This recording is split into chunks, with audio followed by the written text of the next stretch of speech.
오늘 말씀의 제목은 교회 가는 길입니다. 제가 교회 가는 길 이렇게 제목을 정했고 교회론에 대해서 말씀을 드리겠습니다. 우리가 지난 팬데믹으로 1년 이상 이 팬데믹을 겪으면서 많은 교우들이 교회를 오해하고 또한 자신의 그 믿음을 오해하는 결과로 오늘날 교회가 어떤 상황이고 우리가 올바른 교회는 무엇인지로 말씀을 드리겠습니다. 그러기에 제목은 교회 가는 길이 됩니다. 우리가 살아가는 길을 인생길이라고 합니다. 인생길이라고 합니다. 여러분도 잘 경험하시겠지만 내가 원하는 길을 갈 때는 사람은 행복할 수밖에 없습니다. 왜냐하면 그 길이 기쁨과 감사가 됩니다. 그러나 내가 원하지 아니하는 길을 갈 때에 사람은 불행을 느낄 수밖에 없습니다. 그러기에 길로 인해서 우리의 행복과 불행이 나타납니다. 또 한 가지는 내가 가는 길을 볼 때에, 내가 가는 인생길을 볼 때에 내가 누구인지, 내가 어떤 사람인지, 무엇을 하는지를 알 수가 있습니다. 그러게 길을 보면 나를 알 수 있다는 겁니다. 그러게 여러분들이 오늘 교회 오실 때 길을 찾아서 교회를 오셨습니다. 교회에 오는 길을 오셨다는 겁니다. 그러게 우리는 믿음의 사람이라고 그렇게 말합니다. 오늘 본문 시편 84편은 다윗의 시가 됩니다. 그는 정말로 가고 싶지 않은 길을 가고 있습니다. 성전을 떠나가고 있다는 겁니다. 왜냐하면 유대인들은, 고대 이스라엘인들은 하나님이 성전에 계신다고 믿었고 그 성전을 떠나가면 하나님을 떠나간다고 그렇게 생각을 했습니다. 그런데 지금 다윗은 성전을 떠나가는 겁니다. 왜 떠나가냐? 압살롬의 반역, 아들 압살롬의 반역으로 인해서 성전을 떠나서 지금 목숨을 부지하기 위해서 광야로 피신을 가고 있다는 겁니다. 그러게 성전을 떠납니다. 하나님을 떠나고 있다는 겁니다. 그러게 성전을 떠나는 마음을 기록한 것이 오늘 본문 시편 84편이 됩니다. 그러게 3절에 그가 이렇게 말합니다. 3절에 이렇게 말합니다. 나의 왕 나의 하나님 만군의 여호와여, 주의 제단에서 참새도 제집을 얻고 제비도 새끼들 보금자리를 얻었나이다. 자, 이 말씀 뭐냐입니다. 자신이 성전을 떠나면서 그 성전 처마 밑에 있는 제비집을 본 겁니다. 참새집을 본 겁니다.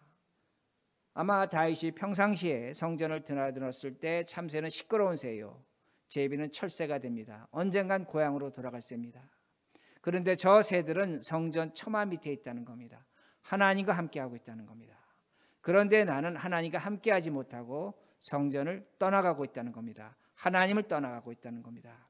그러기에 자신의 신분이, 자신의 처지가 저 참새보다, 제비보다 못함을 나타내고 있고 오히려 저 참새와 제비를 부러워하고 있습니다. 왜냐하면 하나님과 함께하고 있기 때문입니다. 자, 그러면 제가 지금 하나님과 함께한다는 단어를 여러 차례 썼습니다. 여러분, 하나님이 함께한다는 그 의미가 무엇인가입니다. 굉장히 막연합니다. 우리가 교인들끼리 서로 하나님 함께 하십니다라고 말합니다. 그러나 막상 하나님이 함께 하신다는 것이 무엇인지 설명해 보라고 하면 구체적으로 설명하지 못합니다. 그런데 하나님이 함께 하신다는 것은 교회 역사를 통해서, 교회 형태를 통해서 설명할 수 있습니다. 그러기에 오늘 설교가 약간은 어려울 수가 있습니다. 하나님이 함께 하신다는 건 교회를 통해서 나타납니다. 로만 캐톨릭은 하나님이 교회와 함께 하신다는 겁니다. 교회를 통해서 하나님과 함께 할 수 있는 것이 로만 캐톨릭이 됩니다. 그러게 로만 캐톨릭은 교회가 베푸는 7가지 성사가 있습니다. 7성사라고 하는데 세례가 있고 견진이 있고 성체가 있고 고해가 있고 혼인이 있고 신품이 있고 종부성사가 있습니다. 이런 7가지, 교회가 베푸는 7가지 성사를 통해서 하나님이 함께 하신다고 그렇게 믿어왔습니다. 그렇게 지금도 믿고 있습니다. 그러나 우리 개신교는 캐톨릭으로부터 종교개혁을 했습니다. 그러게 우리는 하나님이 함께 하시는 것이 캐톨릭 교회하고 다릅니다. 우리는 어떻게 종교개혁을 했냐면 교회를 눈에 보이는 교회와 눈에 보이지 않는 교회로 구분을 했습니다. 눈에 보이는 교회는 머릿돌 교회 같은 교회입니다. 세상에 있는 교회입니다. 이 세상에 있는 교회는 의인이 있고 죄인이 있고 양이 있고 염소가 있습니다. 그러나 하늘에 있는 교회는 의인이 있는 교회입니다. 그러기에 인비지블 처치라고 합니다. 우리가 볼 수 없는 교회가 하늘에 있다고 우리는 그렇게 신앙 고백했습니다. 그런데 땅에 있는 교회는 뭔가입니다. 땅에 있는 교회는 두 개체로 구성이 되는데 목회자가 있고 교인이 있는 겁니다. 목회자는 교회에서 설교와 성례전을 행합니다. 그리고 교인들은 교회에 와서 그 목사의 설교를 듣고 성례전을 행하는 것에 참여하는 것이 교인이라는 겁니다. 그러게 개신교는 어떻게 구성이 되냐면 목사와 교인으로 구분되어 있다는 것을, 또한 그렇게 구성되어 있다는 것을 여러분들이 믿으셔야 합니다. 그런데 문제가 생깁니다. 어떤 문제가 생기냐면 종교개혁이 일어나고 17세기, 18세기에 대해서 인간의 이성이 발달합니다. 지성이 발달합니다. 그리고 인간의 양심이라는 것을 사람들이 그때 찾기 시작합니다.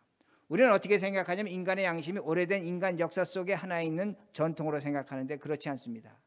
인간의 양심이라는 것은 인간의 이성과 지성에 의해서 새롭게 발견된 겁니다. 그 양심이 중요해진 겁니다. 각자의 양심이, 개인의 양심이 중요해진 겁니다. 그러면서 그 개인의 양심이 중요해지면서 무엇이 교회 속에 들어오게 되냐면 각자의 믿음이 중요해지는 겁니다. 믿음이 중요해지는 겁니다. 여러분은 우리가 성경을 통해서 믿음 하니까 믿음의 전통이 굉장히 오래된 것으로 그렇게 이해합니다. 그러나 교회 속에서 믿음이 중요해진 것은 종교개혁 이후에 개신교회가 믿음으로 말미암아 살리라 믿음을 강조하면서 그 믿음이 인간의 양심으로 인해서 더욱더 강화됐다는 겁니다. 그러기에 그 다음에 교회는 어떤 교회가 되냐면 개신교회는 믿음의 사람의 공동체가 됩니다. 그러기에 우리가 가장 많이 하는 것이 뭡니까? 교회는 믿음의 사람의 모임이라고 그렇게 강조합니다. 그런데 중요한 것이 있습니다. 여러분 잘 새겨 들으셔야 되는데 우리가 믿음을 강조하게 된 원인은 세상에서 양심이라는 것을 개인의 양심을 강조할 때처럼 그 믿음이 교회에 들어와서 각자의 믿음이 강조되었다는 말씀이 됩니다. 그러기에 우리는 각자의 믿음을 갖고 있는 겁니다. 이런 각자의 믿음을 갖고 있으면서 우리가 팬데믹을 맞이했습니다. 팬데믹을 맞이하면서 우리는 어떤 생각을 하냐면 내가 믿음을 갖고 있고 우리 각자가 믿음을 갖고 있기에 어느 곳에서든지 예배를 드릴 수 있다는 겁니다. 맞습니다. 우리는 어느 곳에서든지 예배를 드릴 수가 있습니다. 예배를 드리고 우리의 믿음을 지킬 수 있다고 생각하는 겁니다. 예배를 드리고 믿음을 지킬 수 있다는 거 생각합니다. 그런데 한 걸음 더 나갑니다. 어떻게 한 걸음 더 나갔냐면 개신교인들은 내가 그리스도의 몸이라는 겁니다. 우리가 그리스도의 성전이라는 겁니다. 그리고 베드로가 얘기한 것처럼 우리는 하나님 앞에 제사장이라는 겁니다. 내가 성전이고 내가 제사장이고 그러기에 오늘날 많은 교인들은 내가 하나님 앞에 예배를 드리고 또한 제사를 드릴 수 있는 그런 신분으로 이해를 한다는 겁니다. 이렇게 되면서 개신교회에서 약화되는 것이 뭐가 있냐면 눈에 보이는 교회가 약화되는 겁니다. 교회가 하나의 건물로 되는 겁니다. 건물로 되는 겁니다. 그리고 이 건물에 모여서 우리는 예배를 드리는 그런 수준으로 이해하고 있다는 겁니다. 이것이 왜 이렇게 됐냐? 제가 좀 전에 말씀드린 것처럼 인문주의가 발달하면서 인간의 이성, 지성이 발달하면서 개인의 각자의 양심이 존중받으면서 그것이 교회 안에 들어와서 각자의 믿음으로 발전했다는 말씀이 됩니다. 그러기에 어떤 사람들이 이렇게 말합니다. 성전은 하나님이 계시는 곳이라는 겁니다. 분명히 맞습니다. 우리 몸이 성전이라는 겁니다. 그러기에 교회 건물은 성전이 아니라고 그렇게 말합니다. 이러한 태도를 갖기 시작한 이유는 뭐냐면 내가 믿음으로 구원을 이룰 수 있다는 개인의 양심을 강조하는 데서 시작된 것입니다. 잘 들으셔야 됩니다. 어려운 말입니다. 오늘 우리가 이렇게 생각하는 이유는 뭐냐면 내가 믿음으로 구원을 받을 수 있다는 거 맞습니다. 그런데 그 믿음의 주체가 뭐냐? 그 시작이 뭐냐? 개인의 양심에 근거하는 그 세상의 철학에 의해서 오늘날 우리가 믿음을 양심처럼 중요하게 여긴다는 겁니다. 제가 여러 차례 설교합니다. 우리 교회에서 제가 특별히 설교합니다. 여러분이 믿음을 갖고 있는 건 너무나 귀한 것이고 하나님의 선물입니다. 그러나 우리의 믿음이 우리의 우상이 될 수가 있습니다. 여러분의 믿음이 세속주의에 빠질 수 있다는 겁니다. 어떻게 믿음을 이해하고 있냐면 세상의 철학에 의해서 세상의 사조에 의해서 내 양심이 중요한 것처럼 믿음이 중요한 것으로 그렇게 이해하고 있다는 겁니다. 그러기에 오늘날 크리스찬들에게 믿음에 대한 오해와 위험성이 있다는 겁니다. 왜냐하면 믿음으로 말미암아 세속주의에 빠져 있다는 말씀이 됩니다. 여러분, 하나님은 사람이 되셨습니다. 하나님은 사람이 되셨다는 것은 세속화되셨다는 겁니다. 세큘러제이션 됐다는 겁니다. 하나님이 사람이 되셨습니다. 이 세상에 사람으로 오셨습니다. 세상 사람이 되셨습니다.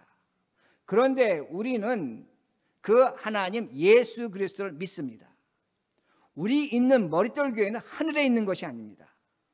이 땅에 있는 겁니다. 뉴 밀포드에 있는 겁니다. 왜 개신교회가 종교개혁자들이 눈에 보이는 교회와 눈에 보이지 않는 교회를 나눠놨는가입니다. 많은 사람들은 눈에 보이지 않는 교회가 매우 귀중하다고 말합니다. 맞습니다. 귀중합니다. 그러나 성서적으로 더 귀중한 것은 뭐냐? 눈에 보이지 않는 교회라는 겁니다. 왜 그러냐면 예수 그리스도가 세상에 오셔서 세속화하셔서 세상에 있는 교회에 찾아오시는 하나님이 됐기 때문입니다. 여러분, 이걸 이해하셔야 됩니다. 왜 오늘날 교회가, 세상에 있는 교회가 중요하냐? 비록 양이 있고 염소가 있고 의인이 있고 죄인이 있지만 예수 그리스도가 세상에 있는 교회를 찾아오신다는 겁니다. 그러기에 신앙은 세속화되어야 됩니다. 세속주의에 빠지면 안 된다는 겁니다. 우리는 오늘도 세상에 나가 살아야 되는 겁니다. 세상 사람과 우리 특별하지 않습니다. 문제는 뭐냐? 오늘날 교인들에게 가장 중요한 믿음이 세속주의에 포장을 해버렸다는 겁니다. 그러게 믿음이 중요하다고 그렇게 말합니다. 성경은 분명히 가르쳐줍니다. 교회는 그리스도의 몸이라는 겁니다. 그리스도는 교회의 머리라고 분명히 가르쳐 주십니다. 그러기에 예수님이 뭐라고 말씀하셨습니까? 나는 포도나무고 너희는 가지라는 겁니다. 가지가 포도나무를 떨어서 살 수는 없다는 겁니다. 예수님이 우리의 머리고 우리가 그의 지체입니다. 그러기에 에베소 4장 분명히 바울은 가르쳐주는 것이 뭐냐면 우리가 교회의 직분과 신분으로 세상의 유혹을 이기며, 교회의 직분과 신분으로 세상의 유혹을 이기며 그리스도 안에서, 교회 안에서 장성한 분량에 자라가는 겁니다. 교회 안에서 자라가는 겁니다. 문제는 뭐냐? 오늘 많은 교인들이 알량한 믿음, 정말로 겨자씨만도 못한 믿음을 갖고 교회를 조롱합니다.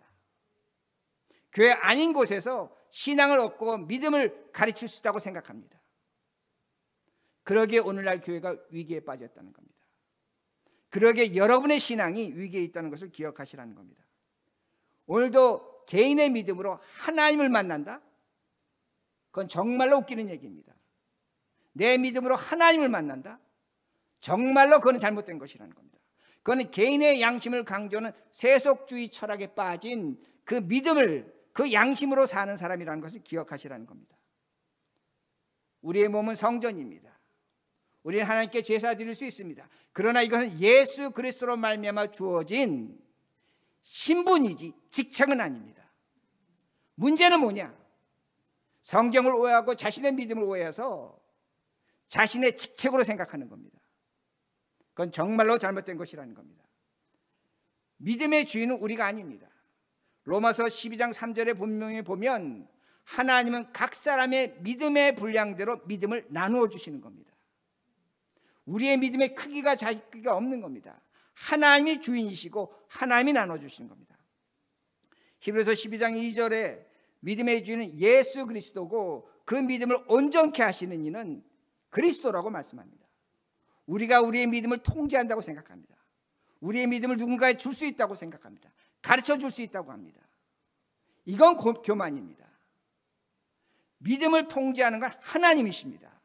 믿음의 주인은 예수 그리스도라고 성경은 분명히 가르쳐 줍니다. 교회는 그리스도의 몸입니다. 아멘. 교회는 그리스도의 몸입니다. 여러분의 몸이 성전이라고 하지만 교회는 아니라는 겁니다. 많은 사람들이, 많은 교인들이 교회는 그리스도의 몸인데 자신도 교회라고 생각하는 겁니다. 내가 제사를 드리는 제사장이 됐다는 겁니다. 다시 말씀드립니다. 그건 신분입니다. 직책은 아니라는 겁니다. 그런데 신분과 직책도 구분하지 못하고 신앙생활하는 것 무엇 때문인가입니다. 믿음이 교만해졌기 때문입니다. 믿음의 우상에 빠져 있다는 것을 기억하시라는 겁니다. 그러게 교회 설교는 뭡니까? 비천한 인간이 하지만 하나님이 성령을 통해서 말씀하시는 겁니다. 교회 성례전이 뭡니까? 말씀이 눈으로 나타나는 겁니다. 성령이 역사한다는 겁니다. 그러게 신학자 에밀 브루노는 뭐라고 말했냐면 설교는 귀에 들려지는 예수 그리스도의 음성이라는 겁니다. 어디서 설교합니까? 교회 많이 하는 겁니다. 성경 공부해서 설교합니까? 못합니다. 그런데 교인들은 착각하고 있다는 겁니다. 또한 성례전은 뭡니까? 하나님의 말씀이 눈으로 나타나는 겁니다. 세례를 베풀고 성찬을 나눌 때 그 말씀이 나타나는 겁니다. 무엇에 의해서? 성령에 의해서 나타나는 겁니다. 이건 직책 있는 자가 하는 겁니다. 목사가 하는 겁니다. 그러기에 성경적이고 신학적인 겁니다. 그런데 오늘날 교인들은 이것조차 구분하지 못하고 있습니다. 무엇 때문에? 자신이 갖고 있는 그 겨자씨만도 못한 그 믿음 하나 갖고 교회를 비방하고 하나님을 조롱하고 성령을 무시한다는 겁니다. 이건 무서운 죄라는 것을 기억하셔야 됩니다. 우리가 팬데믹으로 성찬식 했습니다. 제가 이 성찬식을 앞두고 굉장히 고민 많이 했습니다. 이걸 과연 해야 되는가? 안 할 수는 없습니다. 최소한 교회는 1년에 4번 성찬식을 해야 됩니다.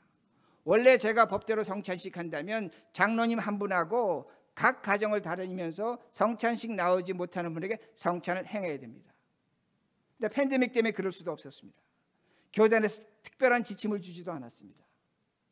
그러기에 영상으로 했습니다. 그러게 해놓고 저가 후회도 합니다. 과연 이것이 신학적으로 맞냐? 성경적으로 맞냐? 고민할 수밖에 없던 겁니다.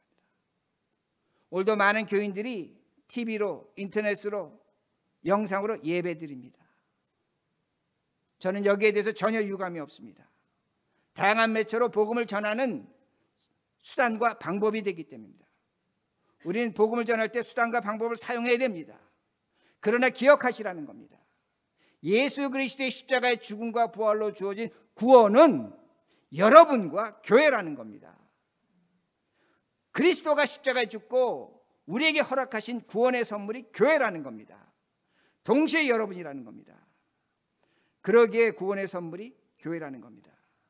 설교와 성례전, 교회에서 하는 것은 성령의 역사입니다. 기억하시기 바랍니다. 제가 왜 설교할 때마다 기도합니까? 왜 이것이 하나님의 말씀이라고 기도합니까? 저도 못된 인간입니다. 악한 사람입니다. 그러나 이 순간 이 자리에 설 때에 성령께서 역사하시도록 간구할 수밖에 없다는 겁니다. 하나님은 살아계시기 때문입니다. 그러기에 여러분들이 예배가 무엇인지를 깨달으셔야 됩니다. 4절입니다. 주의 집에 사는 자들은 복이 있나니 그들이 항상 주를 찬송하리다. 셀라. 하나님 집에 있는 자들이 하나님을 찬송합니다. 그리고 그들에게 복이 있다고 말씀합니다. 여러분, 우리가 교회에서 하나님을 찬송합니다. 찬송한다는 이 말씀은 하나님을 높인다는 겁니다. 영광 올려드린다는 겁니다. 무엇으로 합니까? 우리가 하나님께 무엇으로 찬송하고 무엇으로 영광 올려드립니까? 지금 다윗이 얘기하는 것 성전에서 제사라는 겁니다. 오늘날 예배라는 겁니다. 예배를 통해서, 성례전을 통해서, 설교를 통해서 하나님께 영광 올려드린다는 겁니다. 그것이 우리의 본질이라는 겁니다. 그리고 그런 본질을 갖고 있는 사람들이 교회 사명을 감당하는 겁니다. 교회에 와서 본질을 배우고 그 본질을 갖고 있는 사람들이 사명을 하는 겁니다. 그 사명이 뭐냐? 학교를 세우는 겁니다. 전도하는 겁니다. 설교하는 겁니다. 성경 공부 가르치는 겁니다. 복음을 전하는 겁니다. 문제는 뭐냐? 뒤바뀌어 버렸습니다. 오늘날 교인들은 알량한 믿음 하나 갖고 교회는 무시합니다. 나가도 되고 안 나가도 되고, 아프면 있고 힘들면 쉬고, 이게 교회입니까? 여러분 직장 생활할 때 아파도 교회 나가잖아요. 왜 나갑니까? 돈 때문에 나갑니다. 그런데 교회는 왜 안 나옵니까? 교회 나오는 여러분을 지적하는 걸 이해하시기 바랍니다. 그러나 오늘날 왜 우리가 이렇게 됐는가입니다. 무엇 때문에 이렇게 교회가 됐는가입니다. 다시 말씀드립니다. 여러분은 세상이 가르쳐준 양심을 믿음으로 포장해버린 겁니다. 그러기에 오늘날 이렇게 신앙생활하는 겁니다. 그러기에 교인들이 뭘 합니까? 사명이 교회의 본질로 착각합니다. 전도하지 않냐고, 선교하지 않냐고, 공부하지 않냐고, 뭐 하지 않으면 교회가 아니라고 말합니다. 본질을 망각한 모습이라는 걸 기억하시라는 겁니다. 우리는 주어진 사명을 반드시 감당해야 됩니다. 우리는 세상의 빛과 소금이 되어야 됩니다. 그러나 빛과 소금이 되는 본질은 무엇에 있느냐? 예배에 있다는 겁니다. 그 예배에 있다는 겁니다. 그리고 나가 사명을 감당할 때에 그를 통해서 미시오 데이, 하나님의 선교가 나타나는 겁니다. 하나님의 선교가 나타나는, 세상 사람들이 그것을 보고 하나님을 찬양한다는 말씀이 됩니다. 5절, 주께 힘을 얻고 그 마음에 시온의 대로가 있는 자는 복이 있나이다.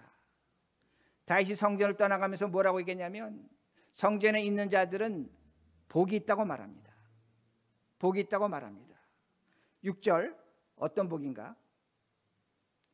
그들의 눈물 골짜기로 지나갈 때 그곳에 많은 샘이 있을 것이며 이른 비가 복을 채워주나이다. 자, 복이 있는데, 지금 성전에 있는 자는 복이 있는데 그들이 어디로 지나가요? 눈물 골짜기입니다. 눈물 골짜기는 히브리어로 베카벨리입니다. 베카벨리라는 곳이 있는 것 같습니다. 그러나 우리가 그곳은 어딘지는 모릅니다. 그러나 지금 다윗은 아들 압살롬의 손길을 피해서 눈물 골짜기로 가는 겁니다. 죽음의 계곡으로 가는 겁니다. 즉 사람이 쫓아올 수 없는 곳으로 피신을 가고 있는 겁니다. 다윗은 알고 있습니다. 내가 그곳에 가면 눈물을 흘릴 수밖에 없다. 죽을 수밖에 없다.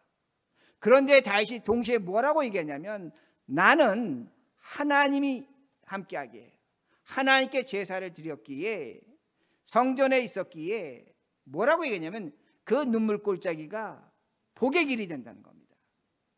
복의 길이 된다는 겁니다. 즉 이른 비가 내린다는 겁니다.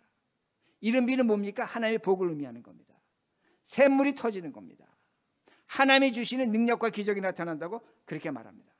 죽음의 길을 가는데, 눈물의 길을 가는데 그 길이 생명의 길이요, 구원의 길이요, 감사의 길이라고 그렇게 말씀하고 있습니다. 여러분, 제가 좀 전에 말씀드렸습니다. 머릿돌 교회는 눈에 보이는 교회입니다. 세상에 있는 교회입니다. 이 교회 안에 양이 있습니다. 염소가 있습니다. 의인이 있습니다. 죄인이 있습니다. 예수 그리스도가 오실 때 성경은 분명히 가르쳐줍니다. 양과 염소를 구분할 것이고 의인과 죄인을 구분할 것이라고 그렇게 말씀합니다. 저 잘못할 수 있습니다. 저 교만할 수 있습니다. 여러분도 잘못할 수 있고 여러분도 실수할 수 있고 우리 교회 잘못할 수 있습니다. 그러면 예수님이 오실 때 누가 양이 되고 누가 염소가 되는가 합니다. 그런데 성경은 가르쳐줍니다. 우리가 눈물의 계곡, 죽음의 계곡, 세상을 지나가지만 하나님이 주시는 복이 있다는 겁니다. 그 복은 어디서 나오냐? 예배를 통해서 나온다는 겁니다. 성전을 통해서 나온다고 분명히 말씀합니다. 여러분, 고린도서를 읽으면 고린도 교회는 교회가 아닙니다. 이건 완전히 염소들이 있는 겁니다. 분열이 있었고 싸움이 있었고 법적 분쟁이 있었고 정말로 입에 올릴 수 없는 그런 무서운 죄악들이 교회 안에 있었습니다. 하나님의 말씀 예수 그리스도의 복음을 오해한 사람들이 된다는 겁니다. 그런데 바울이 그 고린도 교회에 편지를 보내면서 고린도전서 1장 1절과 2절에 제일 먼저 밝히는 것이 있습니다. 하나님의 부르심을 입은 하나님의 교회라고 말하는 겁니다. 우리가 볼 땐 교회가 아닙니다. 우리가 볼 땐 썩어질 자들입니다. 그런데 바울은 그들을 하나님의 교회라고 부르고 있다는 겁니다. 바울은 그 교회뿐만 아니라 바울 서신에 나타난 많은 교회들, 어려움이 있는 교회들, 갈등과 분쟁이 있는 교회들을 하나님의 교회로 부르고 있다는 겁니다. 오늘날 가나안 교인들이 있습니다. 가나안 교인들이 교회를 나오지 않습니다. 교회 왜 나가냐? 교회 나가보니까 목사도 교인도 전부 다 염소다. 저게 교회냐? 맞습니다. 오늘날 교회가 세상에 조롱받습니다. 세상이 구원해 줘야 될지도 모릅니다. 그들의 질책, 그들의 실망 저는 100% 받아들입니다.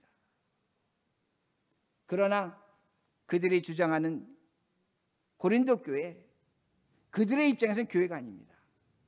그러나 하나님 입장에서는 교회라는 겁니다. 이걸 기억하시라는 겁니다. 인간이 갖고 있는 잣대와 판단으로 교회를 판단하지 말라는 겁니다. 교회는 사람의 자격과 조건을 갖춘 사람들이 모인 곳이 아닙니다. 그러기에 죄인이 있는 겁니다.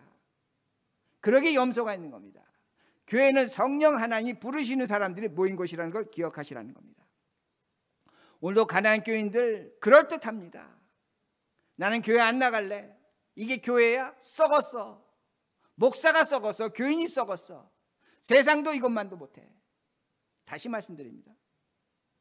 저는 받아들입니다. 그러나 그런 식으로 교회를 판단하는 것은 제가 좀 전에 말씀드린 것처럼 세상의 세속주의에 빠진 모습이라는 걸 기억하시라는 겁니다. 교회는 그렇지 않습니다. 교회는 그리스도의 몸이고 내가 그 교회 안에 있을 때 그 그리스도 안에서 장성한 분량에 자르도록 해주는 것이 교회라는 겁니다. 교회는 어떠한 상황에서든지 그리스도를 만나는 것이고 그리스도와 인격적 교제를 가질 수 있는 것입니다. 우리가 신앙생활을 하면서 눈물의 계곡 지나갑니다. 눈물의 계곡 지나가지만 교회에 있을 때에 하나님이 마른 비를 이른 비를 내려주신다는 겁니다. 하나님의 복을 경험할 수 있다는 겁니다. 10절 주의 궁정에서 한 날이 다른 곳에 첫날보다 나은즉 악인의 장막에 사는 것보다 내 하나님의 성전에 문지기로 있는 것이 좋사오니. 오늘날 교인들이 가장 크게 오해하는 말씀입니다. 성전에 있는 것이 무조건 좋다는 겁니다. 그런데 성경 잘 보시기 바랍니다. 성전 어디에 있습니까? 문지기에 있습니다. 저건 종을 의미합니다. 성전에 들어갈 수 있습니까? 성전에 못 들어갑니다. 성전에서 나올 수 있습니까? 성전에 나오지 못합니다. 지금 다윗이 얘기하는 것은 내가 예배의 선택이 없다는 겁니다. 예배 드리지 못한다는 겁니다. 그럼에도 불구하고 내가 성전에 있는 것이 악인의 장막에 있는 것보다 1000번 만번 낫다고 그렇게 고백하는 겁니다. 여러분 성경 보시면 바울 서신에 유두고가 나옵니다. 유두고가 어디에 앉아 있었습니까? 당시의 교회는 집이었습니다. 창문에 앉아 있었습니다. 문턱에 앉아 있었습니다. 예배에 들어갈 수도 없고 예배에 나올 수도 없었습니다. 어정쩡하게 앉아 있었다는 겁니다. 그럴 때 그 유도가 어떻게 됐습니까? 떨어져서 죽었습니다. 바울이 그를 다시 살려냈습니다. 제가 이 말씀을 왜 드리는가 합니다. 오늘날 교인들은 팬데믹이라는 이유로 저는 충분히 공감하고 충분히 이해합니다. 그러나 성전 문턱에 앉아 있습니다. 맞습니다. 여러분이 성전 문턱에 앉아 있는 것, 영상으로 예배드리는 것 악인의 장막보다 100배 1000배 낫습니다. 그러기에 목사로서 권할 수밖에 없습니다. 오늘날 우리가 뭐라고 얘기합니까? 예배 선택이 없다고 합니다. 예배 선택이 없다고 합니다. 그러나 기억하시라는 겁니다. 유두고가 성전 창문에 앉아 떨어졌습니다. 바울이 살려줬습니다. 지금 다윗도 예배 들어가지 못하는 겁니다. 성전 문턱에 앉은 것만은 만족하는 겁니다. 근데 오늘날 교인들은 뭐라고 얘기하냐면 성전 문턱에 있는 것이 너무나 좋다는 겁니다. 악인의 장막에 있는 것보다 낫다. 맞습니다. 그러나 예배는 못 들어가는 겁니다. 오늘 우리는 예수 그리스도로 말미암아 성전 문턱을 넘어서 예배의 자리가 주어진 것이 교회라는 겁니다. 오늘날 교인들은 성전 문턱에 앉아 있습니다. 다시 말씀드립니다. 악인의 장막보다 낫습니다. 그러나 하나님은 없다는 겁니다. 예배의 자리가 영광의 자리입니다. 그리스도가 십자가에 죽고 부활하심으로 우리에게 주어진 자리라는 겁니다. 이것이 교회라는 겁니다. 우리 이걸 무시합니다.